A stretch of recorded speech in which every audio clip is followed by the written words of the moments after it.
Hi friends, welcome back to my channel. இன்னைக்கு சிம்பிளான top 10 kitchen tips தான் பார்க்க போகிறோம். வீடியோக்குள்ளே போகிறதுக்கு முன்னாடி சேனலை மறக்காமல் சப்ஸ்கிரைப் பண்ணி வீடியோவை ஸ்கிப் பண்ணாமல் ஃபுல்லாக பாருங்கள். கண்டிப்பாக யூஸ்ஃபுல்லாக இருக்கும்.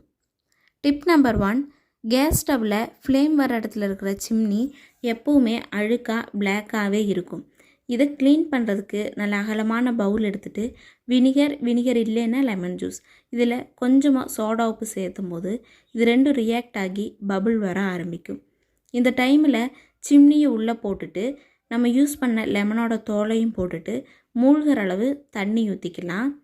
ஒரு 4 hours சோக் பண்ண விட்டோம்னா இது ரெண்டும் ரியாக்ட் ஆகி இதில் உள்ள அழுக்கு எல்லாம் எடுத்துரும்.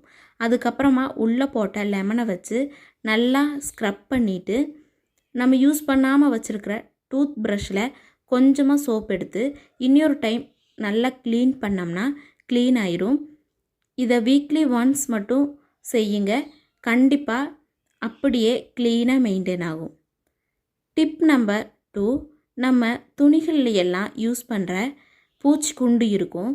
இது துணிகளுக்கு யூஸ் பண்ணுறதுக்கு மட்டும் இல்லை, நான்வெஜ் எல்லாம் எடுத்து சமைக்கும்போது சிங்க்லேருந்து ஒரு அவாய்ட் பண்ண முடியாத ஸ்மெல் வந்துகிட்டே இருக்கும். அந்த டைமில் சிங்கோட தண்ணி போகிற ஹோல்கிட்ட இதை போட்டு விட்டுடலாம். இந்த ஸ்மெல்லு சின்ன சின்ன பூச்சி வர்றது எல்லாம் இதை அப்படியே கண்ட்ரோல் பண்ணிடும். மறக்காமல் ட்ரை பண்ணுங்கள். டிப் நம்பர் 3, நம்மளோட அரிசி ட்ரம்மில் க்ளோஸ் பண்ணியே வச்சுருக்கும் போது சின்னதாக ஸ்மெல் வரும். அப்படி இல்லைன்னா பூச்சி இந்த வண்டெல்லாம் இருக்கும். இதை அவாய்ட் பண்ணுறதுக்கு சிரட்டாயோட சின்ன ஓடு எடுத்து உள்ளே போட்டு வச்சிட்டிங்கன்னா போதும். டிப் நம்பர் 4, சுகரில் அடிக்கடி குட்டி குட்டி எறும்புகள்லாம் வரும். இதை அவாய்ட் பண்ணுறதுக்கு கிராம்பு ஒரு 4 அணத்தை உள்ளே போட்டு வச்சிட்டோன்னா இதோட காரத்துக்கு எறும்புகள்லாம் பக்கத்துக்கே வராது. டிப் நம்பர் 5, உப்பு ஜாடியில் எப்பாவது ஒரு டைம் தண்ணி விடும். இதை அவாய்ட் பண்ணுறதுக்கு வரமிளகாய் ஒரு 2 அணை உள்ளே போட்டு க்ளோஸ் பண்ணி வச்சிட்டோன்னா தண்ணி வர்ற ப்ராப்ளமே இருக்காது. டிப் நம்பர் 6, நம்ம யூஸ் பண்ணுற புளி அடிக்கடி கைவிட்டு யூஸ் பண்ணுறதுனால இதில் ஃபங்கஸ் ஃபார்ம் ஆகிறதுக்கு நிறைய சான்ஸ் இருக்குது. இதை அவாய்ட் பண்ணுறதுக்கு கொஞ்சமாக கல்லுப்பை ப்ரிசர்வேட்டிவாக யூஸ் பண்ணிக்கலாம். புளியை போட்டுட்டு அதுக்கு மேலே கொஞ்சம் கல்லுப்பு போட்டு வச்சிட்டோன்னா எந்த ப்ராப்ளமும் வராது.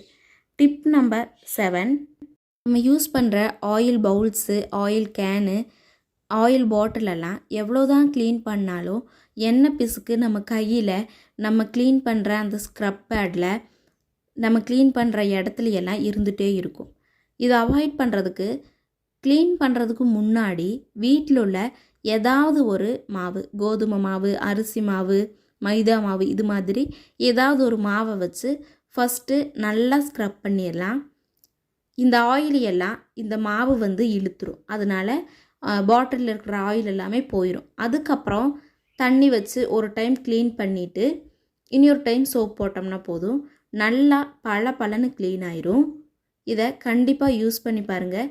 நீங்கள் சோப்பே போடலேட்டினாலும் வெறும் மாவை வச்சு க்ளீன் பண்ணாலே இது நல்லா க்ளீன் ஆயிரும். நமக்கு எங்கேயுமே இந்த பிசு பிசுன்னு இருக்காது. டிப் நம்பர் 8, நம்ம யூஸ் பண்ணுற தோசைக்கல்ல ஒன்ஸ் நம்ம மீனெல்லாம் வறுத்துட்டோன்னா தோசை வரவே செய்யாது.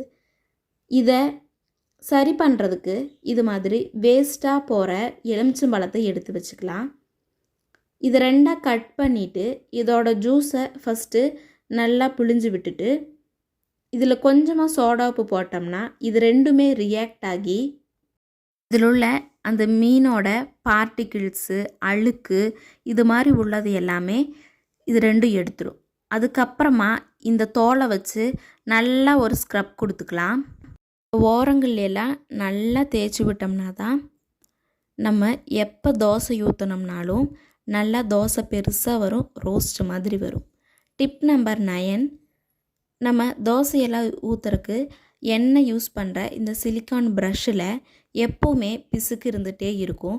இதை க்ளீன் பண்ணுறதுக்கு கொஞ்சமாக லெமன் ஜூஸ் எடுத்துகிட்டு அதில் சோடா உப்பு போட்டோம்னா நல்லா ரியாக்ட் ஆகி இதில் உள்ள எண்ணெய் பிசுக்கு எல்லாம் எடுத்துரும். மறக்காமல் ட்ரை பண்ணி பாருங்கள்.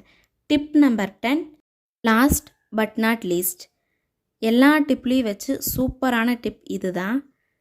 இது மாதிரி மெட்டல் வளையல்ஸ் வந்து இப்போ அதிகம் யாரும் யூஸ் பண்ணுறதில்ல. இது இருந்ததுன்னா வேஸ்ட்டுன்னு தூக்கி போட்டுறாதீங்க. இது மாதிரி கட்டிங் ப்ளையரில் நான் எந்த இடத்துல கட் பண்ணுறேனோ அதே மாதிரி இடத்துல நீங்களும் ஒரு 3 டைம் வச்சு ப்ரெஸ் பண்ணிங்கன்னா இது அப்படியே கட் ஆயிரும். இதை எடுத்து நான் இப்போ எப்படி வளைக்கிறேன்னு பார்த்துக்கோங்க. ஒரு எஸ் ஷேப்பில் வளைச்சிட்டு நம்மளோட விண்டோஸில் அதுக்கப்புறம் ஏதாவது சின்ன சின்ன ஸ்டீல் ஹோல்டரெல்லாம் இருக்கும், அதுலையெல்லாம் மாட்டி விட்டுட்டோன்னா கிச்சன் ரொம்ப சின்னதாக இருக்கிறவங்களுக்கு நிறைய பொருள் வந்து இதில் ஹேங் பண்ணி வச்சுக்கலாம். கண்டிப்பாக யூஸ்ஃபுல்லாக இருக்கும். நான் இப்போ சொன்ன 10 டிப்ஸுமே உங்களுக்கு ஏதாவது ஒரு விதத்தில் யூஸ்ஃபுல்லாக இருக்கும்னு நம்புகிறேன். இந்த 10 டிப்ஸில் உங்களுக்கு பிடிச்ச டிப்ஸ் எது, நீங்கள் யூஸ் பண்ணிகிட்ருக்கிற டிப்ஸ் எது, இனி யூஸ் பண்ண போகிற டிப்ஸ் எதுங்கிறத மறக்காமல் கமெண்ட் பண்ணுங்கள். உங்களுக்கு இது மாதிரி வீடியோஸ் பிடிச்சிருந்ததுன்னா அதையும் கமெண்ட் பண்ணுங்கள். இனியும் நிறைய யூஸ்ஃபுல்லான டிப்ஸ் எல்லாம் உங்களுக்கு அப்லோட் பண்ணுறேன். நீங்கள் நம்மளோட சேனலுக்கு புதுசுனா சேனலை இதுவரை சப்ஸ்கிரைப் பண்ணலைன்னா மறக்காமல் சப்ஸ்கிரைப் பண்ணி பக்கத்தில் இருக்கிற பெல் பட்டனை கிளிக் பண்ணி வச்சுக்கோங்க. நான் போடுற வீடியோஸ் எல்லாமே நோட்டிஃபிகேஷனோடு வரும். கண்டிப்பாக யூஸ்ஃபுல்லாக இருக்கும். பார்த்து என்ஜாய் பண்ணுங்கள். நாளை இன்னொரு புதிய வீடியோவுடன் நான் உங்களை சந்திக்கிறேன்.